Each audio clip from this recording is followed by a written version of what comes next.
let's just go ahead and get started. If somebody sees that Steve jumps in, just let me know, and so I can make sure that he's unmuted. But Ryan, are you there? I am. Can you hear me? Yeah. Okay. So everybody's muted right now except for Ryan and I. And then at the end, we'll do a quick question and answer if everybody wants and has time for it. So again, please let me know if you see Greenfield join us. But I just wanted to start off the call. Basically, Stephen and Ryan both have big teams that they run, so I appreciate you guys' time for jumping on here. I know you have a lot going on. But the theme of this call was just basically, don't listen to social media. I mean, it's not a reliable source of facts. So let's get the people on here that know what they're talking about, like Stephen Greenfield that just joined us, and Ryan. So I just wanted to give a quick update of what I'm seeing, and then in essence of saving their time, I'm going to turn it over to them. So here's what I've seen, and even as of yesterday, the single-family house market, that properties are anywhere between $285,000 and $400,000 here in South Florida. They're getting offers anywhere from 2 to 6% above what the asking price is. So it's still a bidding war. I actually had to put one property, I had to outbid somebody else by $35,000 last week. Ryan's actually doing the loan on it just to get the offer accepted. They were asking $275,000. We wound up offering $310,000 because there was 8 other offers on the table. And we had to beat them out. And the only reason that we did beat them out wasn't because of price, but it was because of the terms that we offered to the seller. And Ryan stepped up and gave them a really strong guarantee to make sure that we would close in time. So that property is under contract. And then yesterday we took another one of my listings. We were asking $300,000 and I got an offer price of $305,000. So things are still happening. People are still buying properties. And the last thing I'll share with you guys on this topic is just before I joined this call, I got a phone call. And the gentleman left me a message and said, I saw your post on Facebook. I can't believe that things are still moving in this market under these conditions. I'm interested in selling my house. Call me. Just happened 5 minutes ago. So business is still happening. The reason that the prices are high is because the inventory is low. So if you do a search in North Broward for 3-bedroom, 2-bath houses with a garage and a pool, there's only 36 homes that are available. So this call, the meaning of the call was there's still business to be had. So I wanted to reach out to Greenfield and Brandenburger so you guys can share with us as real estate agents how we can do business in this market. So that being said, Stephen, are you there? Yeah, I'm here. Hello. Thank you for joining us. I know that we spoke earlier and you have a lot on your plate in the next hour. So I'm just going to throw it over to you and ask you a couple questions, and then I'll reach back out to Ryan as well. So as a title company, can you just run through how a remote closing is done? In a normal time or now? Well, now is what's important. Yeah, well, so what we've been doing in order to adapt to this environment is really one of a multiple different levels, because you have a lot of fear that we're contending with. People don't want to come into an office building, be around other people. So in different instances, we are sending to buyers and sellers documents in advance. If it's a cash closing, to their home, sign here, FedEx envelopes come back. They don't even need to come into the office. We do a curbside closing. Cars are pulling up in our office parking lot, which there's about 5 cars in it, and they all work for me. Everybody else in the building seems to be empty. We close them right in their car. We've also been sending buyers or sellers, if they want to, powers of attorney. They will sign one document, get it notarized, send it back. We'll close everything in the office as we go through it with them, explain it to them, so they shouldn't feel that there's any hokiness going on. But again, giving them the different levels of comfort that they're looking for, that sense of security based on this twilight zone that we're living in right now. So anything that I can do to both give the buyers and or sellers that extra degree of comfort, we're doing. Quite frankly, it's for my staff as well. I mean, we're in here, we're working, we're spread out throughout the office, we're doing rotations to keep the number of people within a confined space as low as possible. We don't want to go meet the buyer or seller any more than they want to go meet us. So it really serves two ends. But Mike, you and I talked about, and I think Ryan as well talked about, I thought that would be a great thing for you guys to market. And I've actually read an article this morning on real estate, and it touched on South Florida. It was a general sort of across the U.S. type of article. I'll forward it to you guys if I can find it afterwards. About agents that are setting up, who's still busy? Those agents that are setting up virtual showings. Who's still busy? Those title companies, although didn't use the word title company specifically, but that are adjusting to the wants and needs of those people that still want to buy and sell. Most importantly, the article pointed out that a lot of people are going to be wanting to move out of cities as a result of this. This is the hypothesis.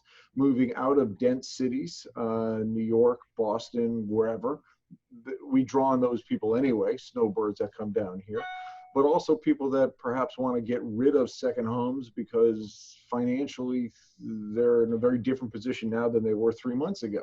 So I think that there could be some good inventory on the market. And the last question is the one that we're all wondering about, where the value is going to be if and when we finally get back into some sense of normality. Are the prices going to tank like oil is today? I don't know if any of you were watching the news, but they literally have run out of places to store oil because nobody's using it. I don't think we're ever going to have that kind of inventory of open homes. But that's the big question in my mind.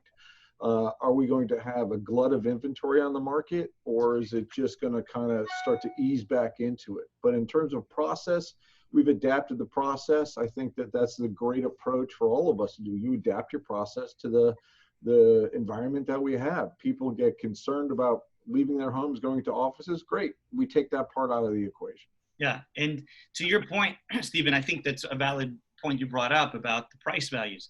And I think it's important to have calls like this with people that are here locally and actually in the market every day. Because you watch the news, no matter what channel you pick, it's a national news, right? So they're not talking about home values of what's happening in North Broward County between 595 and the Palm Beach County line.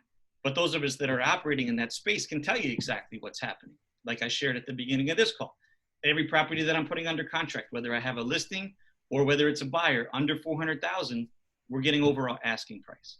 So, I don't know, none of us have a crystal ball, but these meetings are important to share what's going on locally so that all of us can share that out and extrapolate that out to the rest of the country.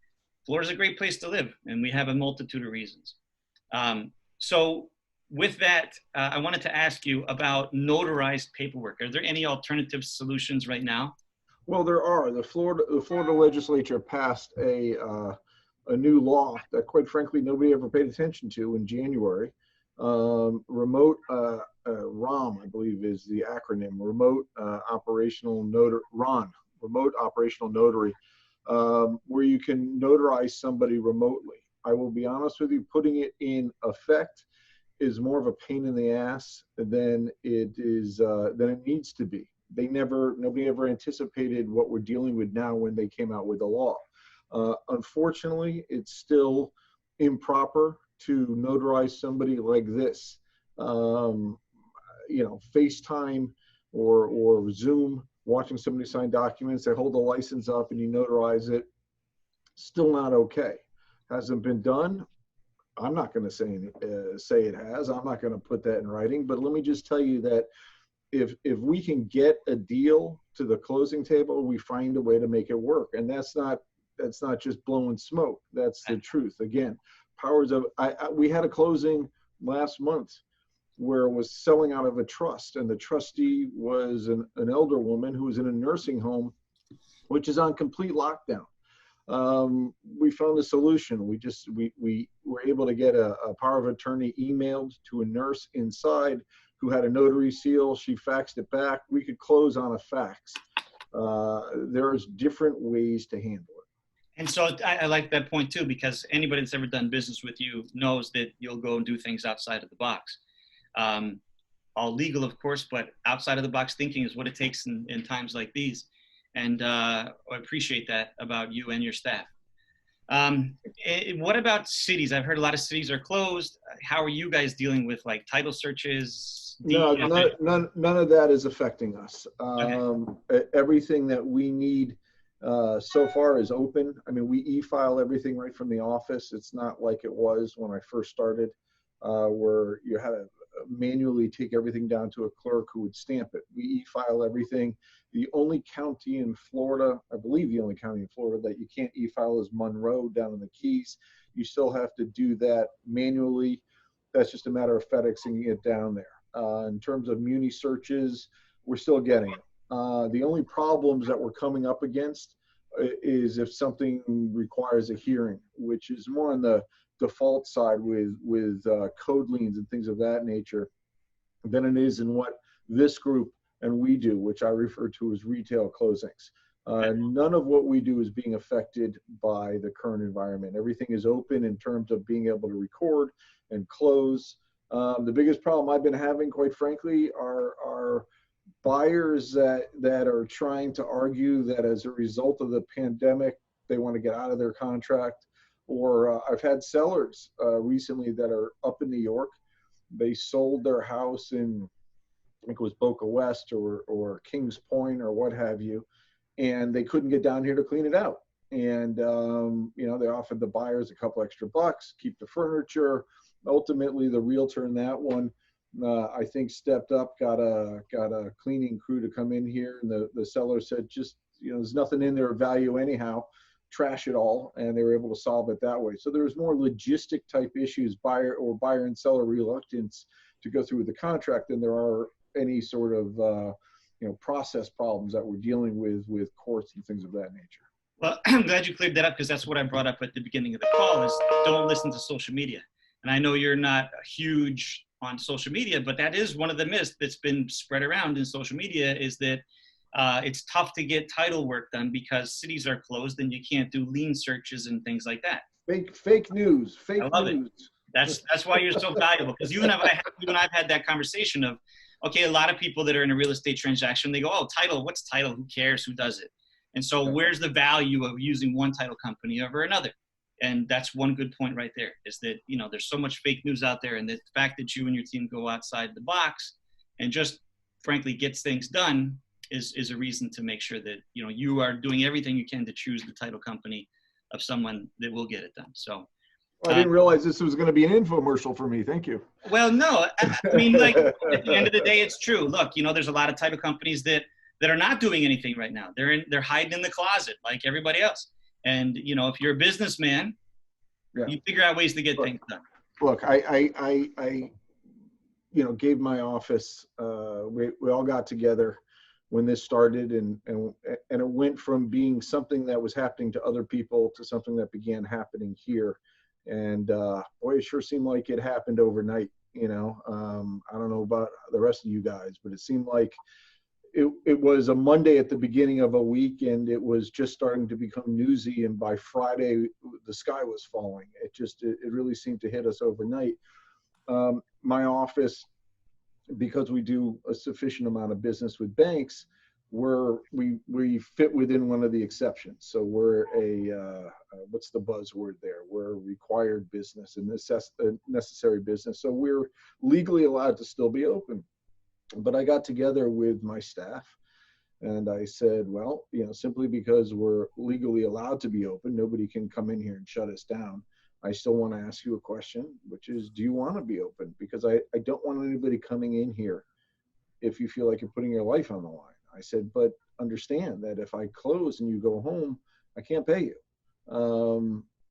You know, you got to choose one. And to a person, they all wanted to stay open. We just proceed with caution. Everybody's on the honor system. We're all adults. If you're feeling sick, if you've been in contact with somebody, you know, stay home. Tell us. I'm not going to dock your pay if it's a legitimate reason. You better not come in the next day with a suntan. But, you know, it's all a matter of being aware that you're around other people. And look, our volume is way down. I think that may be true for all of us. Which, you know, it's just amazing. The beginning of March, we were on task to do our best quarter in years, and it was like hitting a brick wall.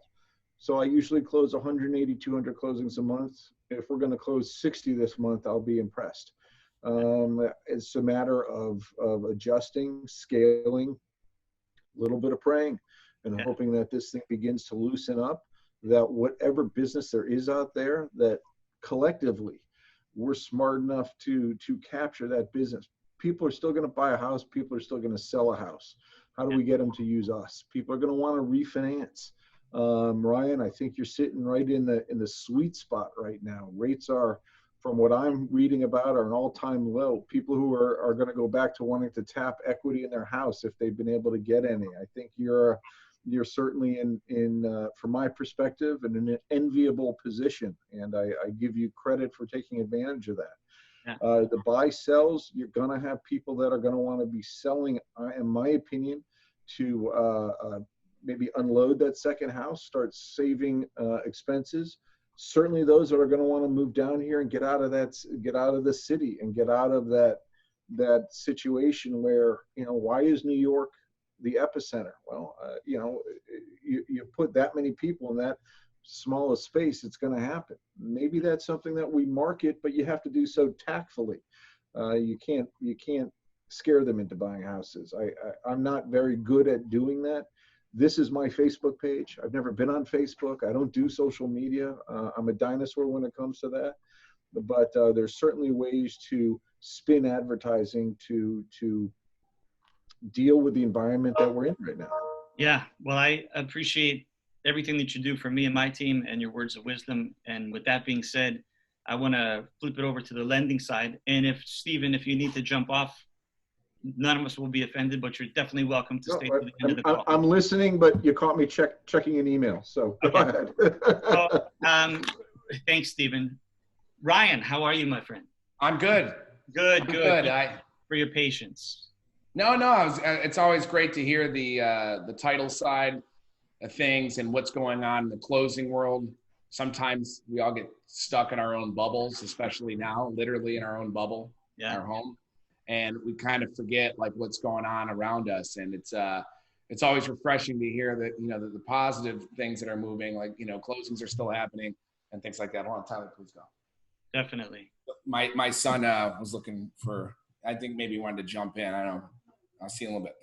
So homeschooling has been a challenge, that's for sure. Homeschooling the kids right around. But I just wanted to throw a couple questions out to you that I've seen that people, so you can answer them. And then, you always have good things to share. So let's just start with this. So what loans can still be done? All right. So just from a product standpoint, we just lost jumbos today. Before they were pulling jumbos back. Today we lost jumbos.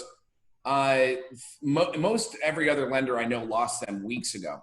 So we're as aggressive as it gets. If anyone's ever worked with me, aggressive is kind of the understatement, but we're really aggressive. And the way we do things internally, the way our company does things as far as working with each individual branch, and then the secondary market side of things, we're super aggressive. So with all that said, we just scaled back on jumbos.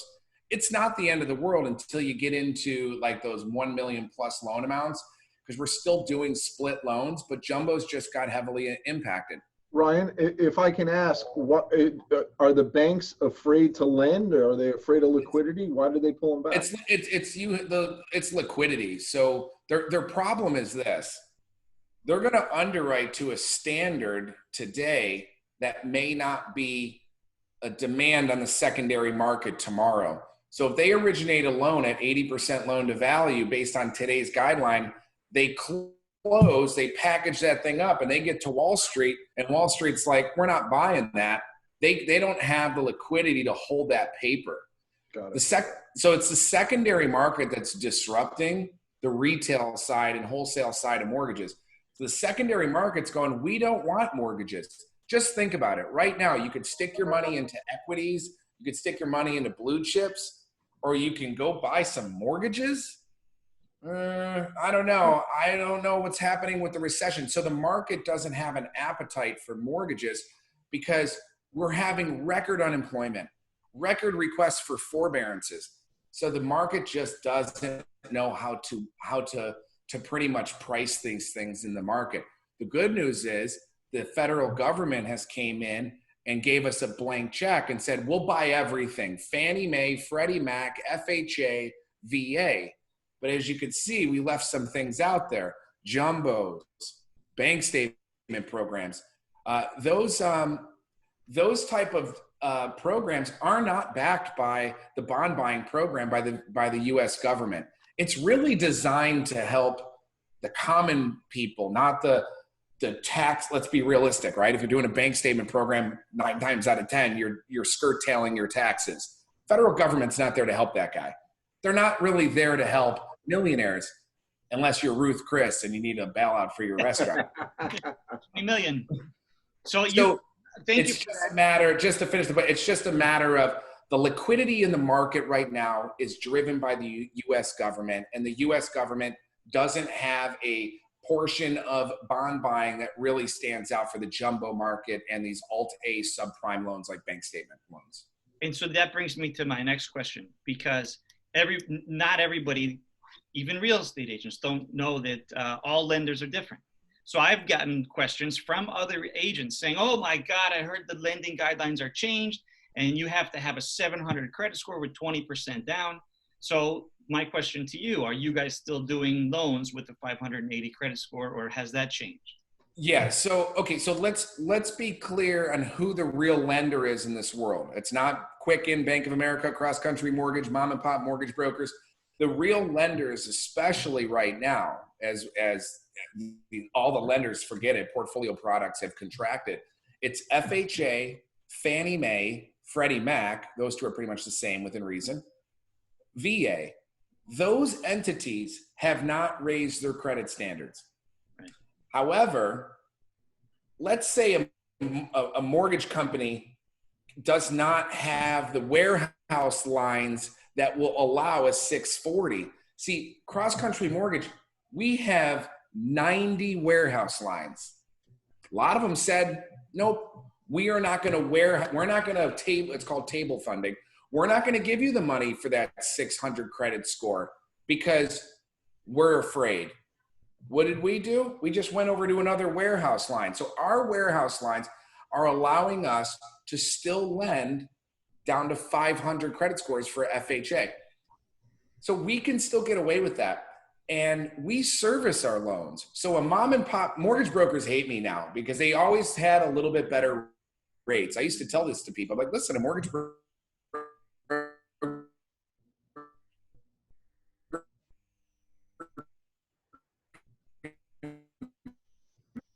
think we're losing you, buddy. You stalled on a rate. Oh, that landscape she's there. Can you hear me? This could be a bandwidth issue. Yeah. Is it better now? Yeah, you're good now. Okay. Tell your kids to stop watching videos. I know, it's torture. I almost want to yell it. No more. So the credit crunch has to do with, yes, the secondary market. The middle-sized lenders don't have an appetite for sub 500s. I'll name drop some companies. PRMG raised them. Fairway has raised them. So you got to be careful. I mean, each lender, don't let a lender just kind of blanket and be like, oh yeah, FHA raised their score to 640. That's absolutely false. At this moment, it's still 500 with 10% down. Not 580 will do 3.5% down, and we're still lending. That was my next question. Is a lot. I hear that a lot too. That, oh, you got to put 20% down. It's back to those days. Like, no. That's because the guys that get the most attention are like Chase. So right. Chase decided to make an announcement last week and said, we're raising our credit score standards to 700 and it's 20% down. Unfortunately, the public, who already, by the way, 25% of the public still thinks you have to put 20% down anyway. Well, now you just derailed the rest of them. So I had a lot, as soon as that news comes out, you got to believe, everybody calls me, oh my God, they're raising this. Chase is a sliver of the industry when it comes to origination. And remember, does Chase really technically lend the money? No, it's Fannie Mae, FHA, VA anyway. So those guys Chase is no different than Cross Country Mortgage when it comes to its lending capacity in this world. If anything, Cross Country Mortgage, we do more loans in Palm Beach County than any lender except Quicken. And that's surprising, but to be even, no mortgage company can compete with Quicken because we don't have commercials on at the Super Bowl, you know? but we actually lend more in Palm Beach County than Quicken Home Loans, Wells Fargo, Chase. So we're positioned right. I had a meeting, I had an emergency meeting with the CEO today, called all the branch managers. There's 330 branches across country mortgage throughout the country. Pulled us all together. I'm thinking, it's doomsday, right, Mike? I'm thinking, there it is. We're going up to 640. The world's time to start asking if you want fries with that. Yeah, I was waiting for it, right? See, we get on the line. Heck no, this guy's going full throttle. He's like, listen, I need you guys. He's stripping the cost on refis for any Earls or Streamlines. I'm thinking to myself, this guy's, he's just going at it. This is our CEO, Ron. He's super aggressive. And so we're here to lend, again, 3% down conventional, 3.5% down FHA, 500 credit scores, 10% down, 580 or above is still 3.5% down. There's no changes in debt to income ratio. We're a little bit more strict though when it comes to verifying somebody's employment. That's for sure. That makes 100% sense. Yeah. Of course. What are the interest rates that you're seeing these days? So I know that's don't sue me. Question. Disclose APR, but here's what it traditionally is. A 30-year fix is about 3.25 to 3.375. A 15-year fix is 2.75. It's okay. Unless somebody has really bad credit. The real winners in this are the veterans, the VA Earls, or what we call interest rate reduction loans. Have you ever seen that? A VA Earl. It's an interest rate reduction loan. It has the least amount of cost, and I just locked in a 30-year fix at 2.75% on an Earl this morning. Crazy. So Nicole, I see you on here, Nicole.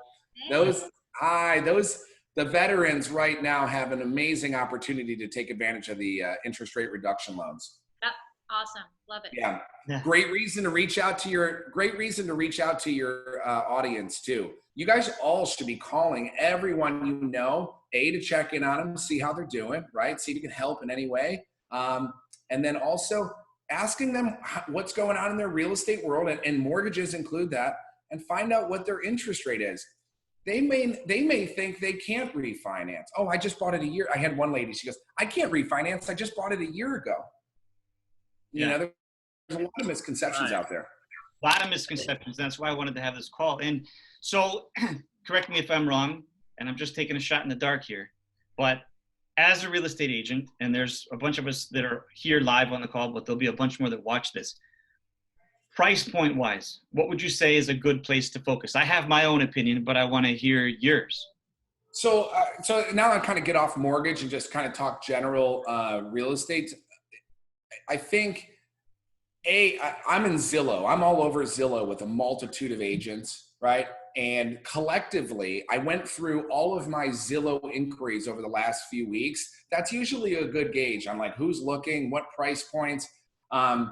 And I'm noticing a lot of area codes from up north, right? Yeah. So New York, New Jersey. So people are they're coming down, and they're going to start coming down even more as soon as this lockdown is out. I say this, gobble up as much as the single family homes that you can as far as listings.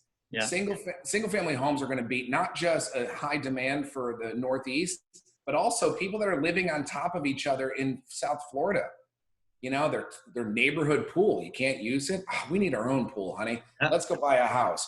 You're going to see people moving from condos to townhomes, and townhomes to single families, and single families without pools. They're going to be looking for ones with pools. Mike, you brought that to the attention earlier as far as the amount of inventory with single family with a pool. So to reiterate that again, a 3-bedroom, 2-bath with a garage from $595 north to the Palm Beach County line with a pool. There's only 36 houses for sale under 400,000. So that is insane numbers. And can I share my screen for a minute? Sure, please do. Okay. So I'm going to share with everybody this chart, which you may have seen floating around Facebook. Can everyone see it? Yes. Yes. Okay. So all recessions are not the same. And we need to teach the public that this isn't 2008. When I hear something, this is going to be worse than 2008. It's not even the same. it's just not even close to being the same. What led up to the Great Recession was irresponsible lending, borrowing, irresponsible home appraising, realtors controlling who the appraisers were. Do you know in 2007, we'll take his offer, but he's got to use my appraiser. You know what that all meant. That means we're going to keep bumping these. So what happened between 2000 and 2005, you can see, look at the appreciation levels. And this is nationwide. We were 5 to 7% higher here in South Florida. Look at these levels of appreciation versus the last 6 years. This isn't, our homes are not overvalued, and our supply has been so low for so long. So this right here is a great illustration, and I'll forward these to you guys in case you need to forward them off to a customer. So there's the annual appreciation one. The next one is the historic data for mortgage credit availability index, right? So look at the housing bubble where we were. And then in 2008, it was almost impossible to get a home loan. And the credit availability is still very low, meaning we're not lending to the masses, right? You still have to show income, still have to have a down payment, still have to have somewhat of respectable credit, even though I just said I could do FHA with a 500. You still have to show the ability to repay the debt. If a family doesn't want to pay their medical bills, that doesn't mean they don't pay their rent on time every single month for 10 years. So the availability is low versus the index or the height of the crisis. Here's the big one, and you just nailed this on the head: months of inventory of home sales. Yeah. You know, it was through the roof, and this again is national. Look at us today. Are we noticing a huge influx of listings over the last month? No. People can't really show their homes either, and they also can't buy new homes. When this all shakes out, most people have applied for forbearance. So if there is a foreclosure crisis, it may not come for 6 to 12 months. We don't know that because quarter one of next year is quarter one of next year, right? Yep.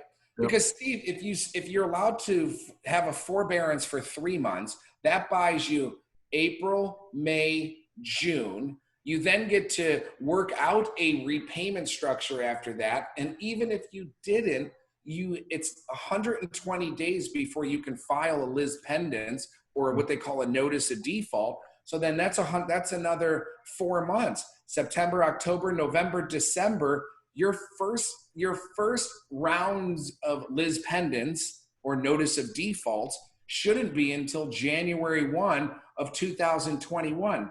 However, the demand is going to be so high that I don't think it's going to get to a default level, because realtors out there, the smart ones right now, should be doing a couple things. One of them is calling every realtor they can find in the Northeast that does business. Go on Zillow and find everybody in New York and find everybody up there that sells homes. One of them is going to sell a house of somebody who wants to move to Florida. Build that, because you're going to have a bunch of buyers coming in. And when people start going late on their mortgage, it doesn't foreclose overnight. What's going to happen next? Who else buys the notice of defaults? Right. So one thing that, Ryan, I want to jump on that you had mentioned, the values disparities between 08, 07, 08, the run up to the last crash, and now. It's apples and oranges. I mean, that was fictitious 100%. value.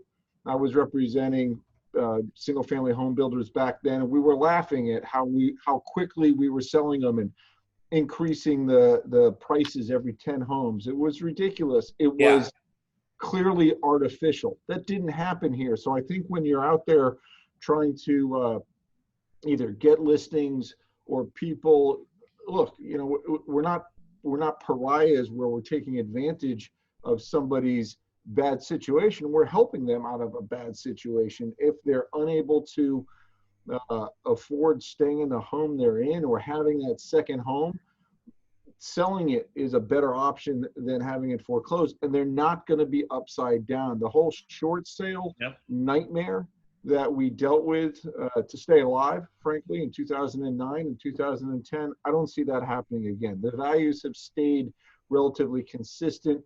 They may come down a little bit, just supply demand basis, but they're not overinflated, in my opinion. They are right where they're supposed to be, and I think they're going to hold. Yeah, and to both of your points, I remember back before the crash, I was in wholesale lending, and we were doing loans that nobody even knows what they are these days. We were doing. You mean a stated income cash out refinance up to 100%? Yeah, state your income, you state your assets, you sign a piece of paper, and you get a loan. And there were so many people that were making. The only reason they're stated is because there was BS, right? Yeah. So we don't have those loans anymore, and so there's that.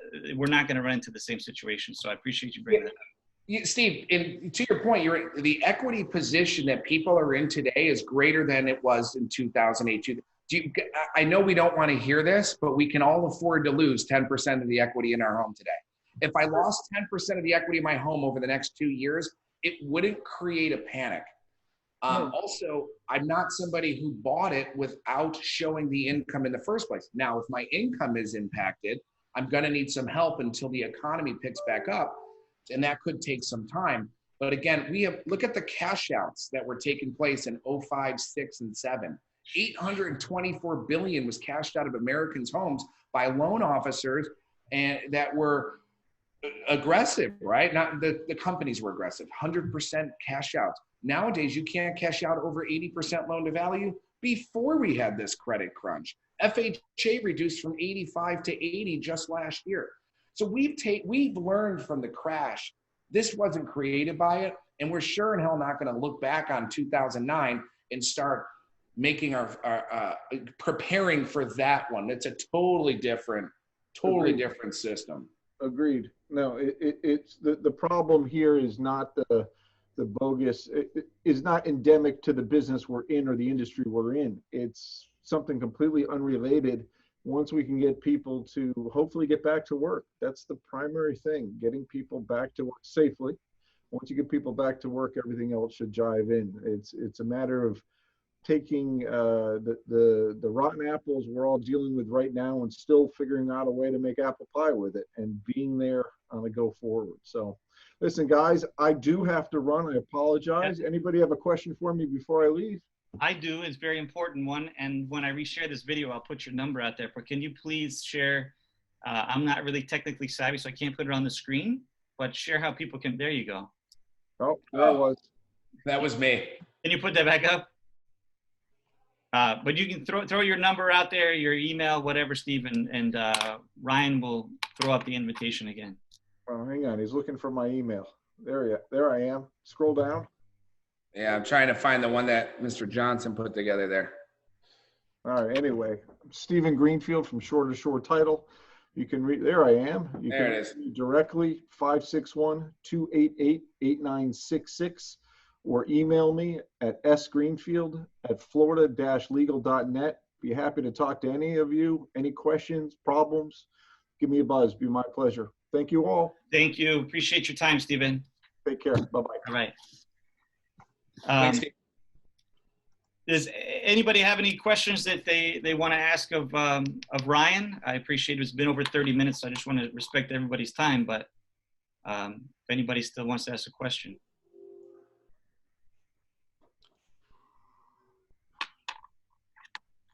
Marketing.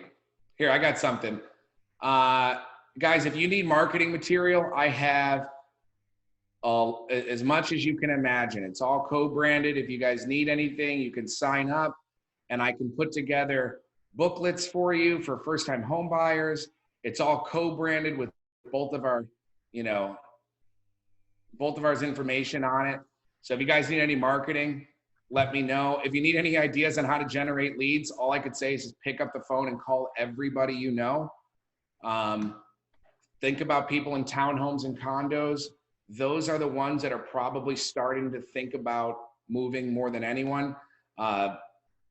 New York, New Jersey, anyone that's in the Northeast is tired. This is like the nail in the coffin for these guys. So pick up the phone and start calling people up north, see what you can drum up. When I mean people, call realtors. Yeah. Well, thank you, Ryan. I appreciate you jumping on and always sharing.